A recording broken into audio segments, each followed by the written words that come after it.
last lesson, we added and subtracted rational expressions with like denominators.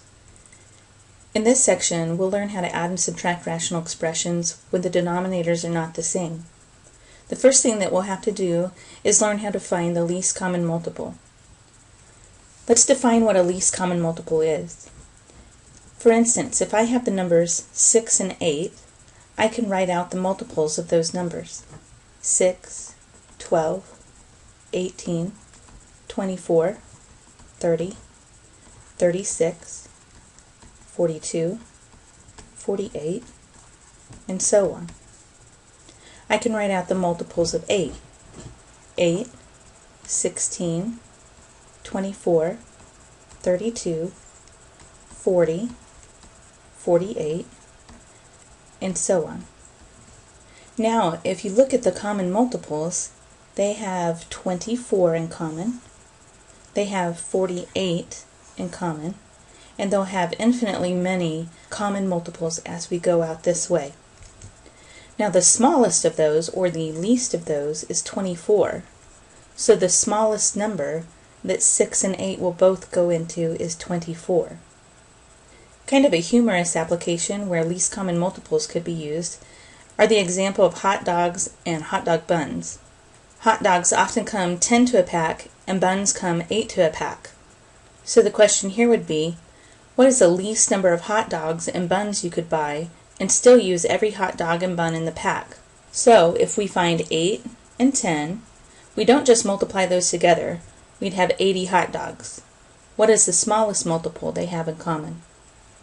We could go ahead and write out the multiples like we did in 6 and 8, or we could use a strategy where we factor both of the numbers. Let's go ahead and try that. So if I factor 8, it's 2 times 4. 4 is not prime, so we must factor it as 2 and 2. 10 is 2 times 5. 2 and 5 are both prime, so we finished with the prime factoring of 8 and 10. Now what we'll do is write the prime factors that show up, and we want to use them the most number of times that those prime factors occur in one set. Here we see that the factor 2 shows up 3 times here and once here. We want to use it 3 times, the most number of times that it occurs in one set. 5 shows up once here and none here, so we'll want to make sure that we use 5 just once. When I multiply that out, I get 8 times 5, which is 40. 40 is the smallest number that 8 and 10 will both go into. Here is the strategy for finding the least common multiple outlined for you.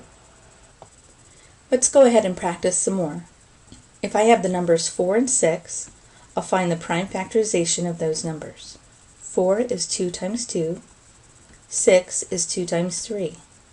So the prime factors I have are 2 and 3. How many times will I use 2? It shows up twice here and once here. I want to use it the most number of times it occurs in just one of those sets. It shows up twice at the most. 3 is used once here and no times here, so we want to make sure that we use it just once. When I multiply that out, I get 4 times 3, which is 12. So 12 is the smallest number 4 and 6 will both go into. With 32 and 40, we can use the same strategy. Unlike the numbers 4 and 6, the numbers 32 and 40 are a little more difficult to just think about what the least common multiple might be. Let's find the prime factorization. This is 2 times 16. 16 is 4 times 4. And both of those 4's are 2 times 2. 40 is 2 times 20. 20 is 2 times 10. 10 is 2 times 5. So the prime factors I have are 2 and 5. What is the most number of times that 2 occurs in one set? 1, 2, 3, 4, 5 times here, or 3 times here. I need to use it 5 times. 5 shows up just once there, no times there, so I'll use it once. So I have 32 times 5, 160. Finding the LCM of polynomials is a similar process. Let's find the least common multiple and leave the answer in factored form. With 4x, it factors as 2 times 2 times x. 6x factors as 2 times 3 times x. The factors I have are 2, 3, and x. How many times will I use 2? It shows up twice here, once here, so I'll use it twice. 3 shows up once here, no times there, so I'll only use it once. X shows up just once there and once there, so I can only use it once. When I multiply these together, I get 12x. 12x is the LCM of 4x and 6x. Now with 5x and 10x squared, 5x is already factored. 10x squared is 2 times 5 times x, or you can just write x squared and know that we have 2 x's in that set. So the prime factors here are 2, 5, and x. How many times can I use 2? Once. How many times can I use 5? Shows up once here and once here, so just once. And how many times will I use x? It's once here and twice here, so I'll want to use it twice. When I multiply that, I get 10x squared. You can also see 5x goes into 10x squared.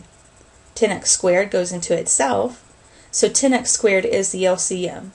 Whenever one of your numbers goes into the other number, the larger number is your least common multiple. Let's try with this one, x and x plus 1. X and x plus 1 are our numbers we're finding the LCM for. X is completely factored. X plus 1 is completely factored. If it helps you to see that this is all one number together, go ahead and use parentheses. I'm going to list my factors. And how many times will I use x? X shows up once here, and there's not a plain x over here, only an x plus 1. So once here, no times here, I'll use it just once. X plus 1 shows up once here, and no times there. So this is our LCM. Remember, if two numbers are prime, then the LCM is just the product of those two numbers. This would be similar to the numbers 2 and 3. They're prime numbers, so the LCM is multiplying them together and getting 6. Here we have x squared plus 2x and x squared. We have to factor so we know what each polynomial is made of. So we'll factor out an x here. We're left with an x plus 2. X squared is already factored. The factors that show up are x and x plus 2. How many times will I use x? X is used once here and twice here, so I'll need to use it 2 times. X plus 2 is used once here and no times here, so I'll use it once. This is my LCM. Let's try this problem. 3y squared plus 6y, I first need to factor. We have a greatest common factor of 3y that we can take out, and that leaves us with y plus 2.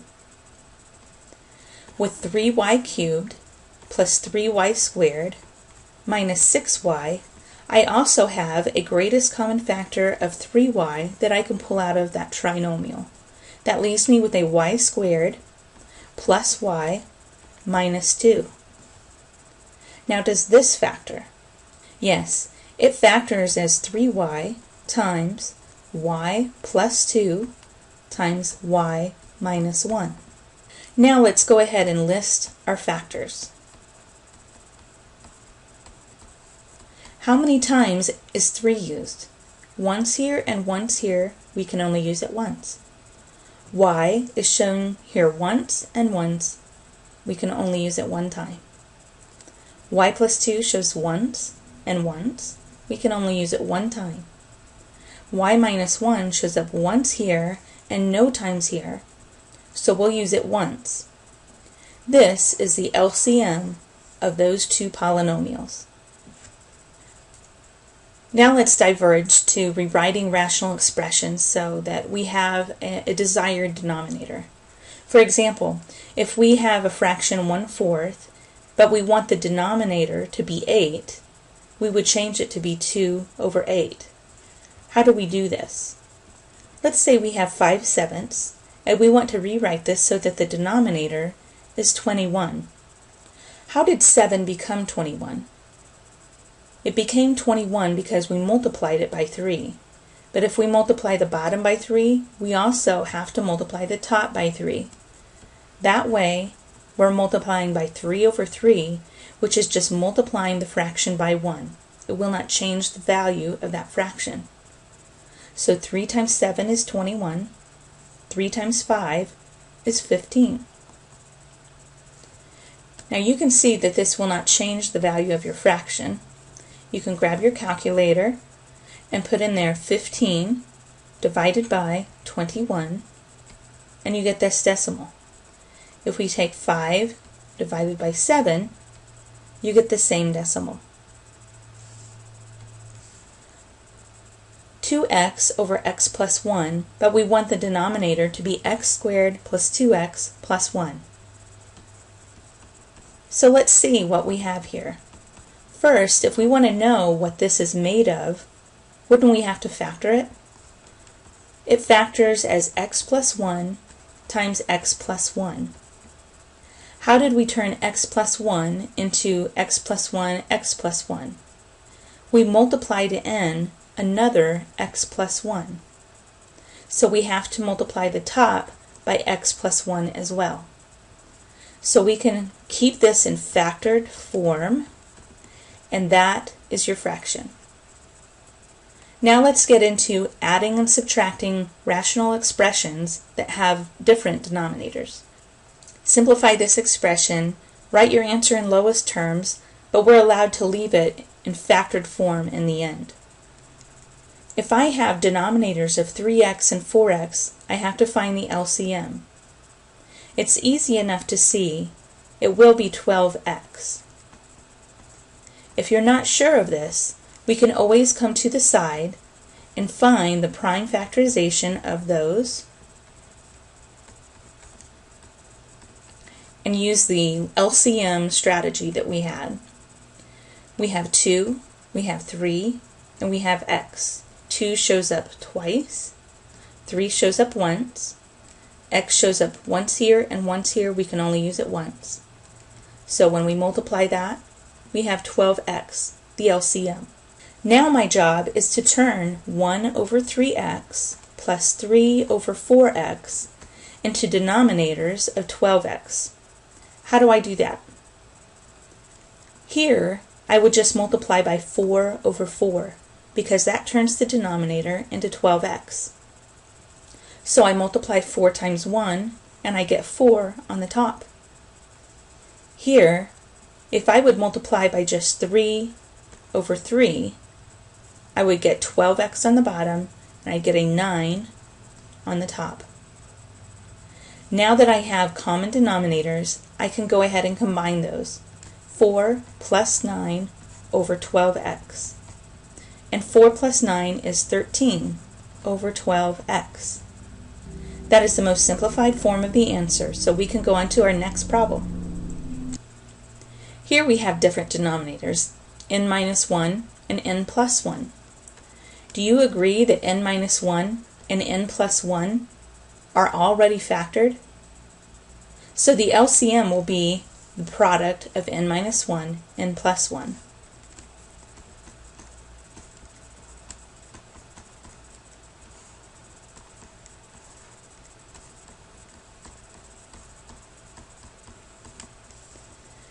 How did we turn 5 over n minus 1 into a fraction with a denominator of n minus 1 n plus 1? We see that we already have the n minus 1 factor, we need to multiply n and n plus 1. N plus 1 over n plus 1 then. That gives me the denominator that I need. And the numerator will be 5n plus 5. We'll want to go ahead and multiply this out because we're going to combine like terms when we get the denominators the same. Over here, how did I turn a denominator of n plus 1 into this? I multiplied it by n minus 1 over n minus 1. So n times n minus 1 is n squared minus n. Now when we add our fractions, we'll have 5n plus 5 plus n squared minus n all over n minus 1, n plus 1. Let's combine like terms in the numerator. So we get n squared plus 4n plus 5 over n minus 1, n plus 1. And the numerator does not factor. If it did, we'd want to go ahead and factor it to see if we could cancel anything. In this problem, I have an x minus 3 and a 3 minus x. I could go ahead and find the LCM of those, but the problem process would take a lot longer. Do you recognize what those binomials are? Remember, they're opposites. While we have a positive x over here, we have a negative x there. While we have a negative 3 there, we have a positive 3 there. It's quite easy to doctor this up just by multiplying by negative 1 over negative 1. When we do that, it switches, so we have a negative 6 on top and negative 3 plus x on the bottom. This is the same as having an x minus 3 on the bottom, moving the terms around so that the sign in front of the number stays with the number. Then I can go ahead and combine the fractions. 3 plus negative 6 over x minus 3. 3 plus negative 6 is negative 3 over x minus 3. And that's the most simplified form of that answer. We can't cancel the 3's. Remember, you can't cancel terms. You can only cancel factors. This problem has the denominators factored for you already, so we can go ahead and jump into the problem. Can you see what the LCM is? It's going to be y 2y minus 1. Y 2y minus 1 over here. Now this fraction did not change the denominators, so we don't need to do anything with the numerator. Over here, we're missing a y, so we'll multiply a yn. We get a y there. Now that we have common denominators, I can go ahead and combine 2y plus y all over y 2y minus 1. 2y plus y is 3y all over y 2y minus 1. You can keep that in factored form, but you need to recognize we can cancel a factor here. So you'll want to make sure and do that. The y's cancel, and then we're left with 3 over 2y minus 1. We could cancel those because they're things that are being multiplied. Y is multiplying the 3 on top. Y is multiplying the binomial 2y minus 1 on the bottom. So since they are factors, we can cancel them and simplify that fraction. With this example, I'll need to factor the denominators. 3 over 2a minus 2 plus 3 over a minus 2 minus 5 over 2a. Now we need to find the LCM. I'm looking at the numbers 2, a, and a minus 2 as my prime factors. How many times does 2 show? It shows once here, none here, once here. So I'll use it only once.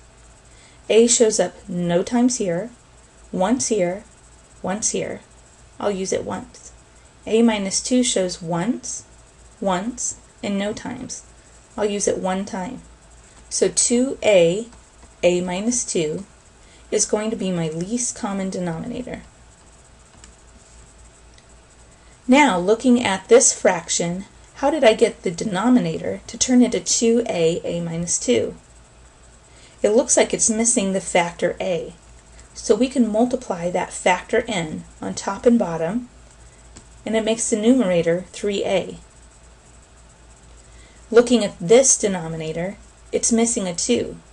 So I'll need to multiply a 2 over 2 here. That makes the numerator 6. With 2a, I'm missing a minus 2. So I'm going to multiply in a minus 2 over a minus 2. That gives me a 5a minus 10. Now we're ready to go ahead and combine the numerators. 3a plus 6 minus 5a plus 10. How did that become a plus? Remember that we're subtracting all of the numerator. We want to make sure that we're not only subtracting the first term, but every other term in that numerator. So when we subtract negative 10, we get a positive 10. You'll always have to watch when you're subtracting those rational expressions and make sure you don't have one of those going on. Now I'm ready to combine my like terms. So I have a negative 2a on top and a plus 16. And in the denominator, I have 2a, a minus 2. Can I take out any kind of common factor here? Sure. I'll take out a 2. So if I take out a 2, that gives me a negative a plus 8. And that's all over 2a, a minus 2. And it's a good thing I factored out the 2, because now I see that I can cancel out this 2 and this 2, and that leaves me with a negative a plus 8 all over a minus 2. Go ahead and try the homework and let me know if you have any questions.